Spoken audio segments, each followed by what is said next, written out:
Hello hi welcome back to gold channel. இன்றைக்கி November 11ஆம் தேதி. இப்போதைய நிலவரம் எப்படி இருக்குது, மாலையில் விலை அதிகரிப்பதற்கான வாய்ப்புகள் இருக்குதா, சர்வதேச அளவில் நிலவரம் எப்படி இருக்குது அப்படிங்கிறத பார்த்துடலாம். அதுக்கு முன்னாடி இன்றைக்கி காலையில் தங்கம் மற்றும் வெள்ளி இரண்டுமே விலை அதிகரிச்சிருந்துச்சு. தங்கம் ஒரு கிராமுக்கு 220 ரூபாய் அதிகரித்து 22 கேரட் ஆபரண தங்கம் ஒரு கிராம் 11,700 ரூபாய்க்கு விற்பனை ஆகிட்டு வருது. ஒரு சவரன் 93,600 ரூபாய்க்கு விற்பனை ஆகிட்டு வருது.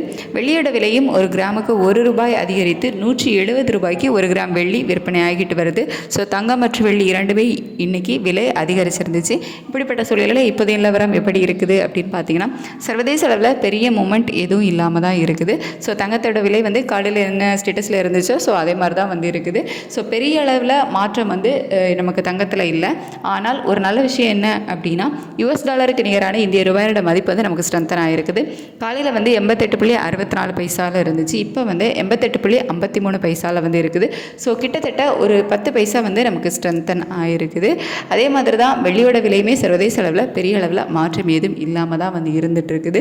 ஸோ இதை வச்சு பார்க்கும்போது இன்றைக்கி ஈவினிங் நமக்கு ரேட் சேஞ்சஸ் இருப்பதற்கான வாய்ப்புகள் மிக மிக குறைவு தான். ஒருவேளை அதாவது லாஸ்ட் டைமில் திடீர்னு மாற்றங்கள் இருந்துச்சு அப்படின்னா மாறலாம். ஆனால் இப்போ வரைக்கும் பெரிய மாற்றம் இல்லாத காரணத்தினால மாலையில் விலை மாற்றம் இருப்பதற்கான வாய்ப்புகள் மிக மிக குறைவு தான். ஏதாவது அப்டேட் இருந்துச்சு அப்படின்னா நான் உங்களுக்கு வீடியோவில் தெரியப்படுத்துகிறேன். Thank you so much.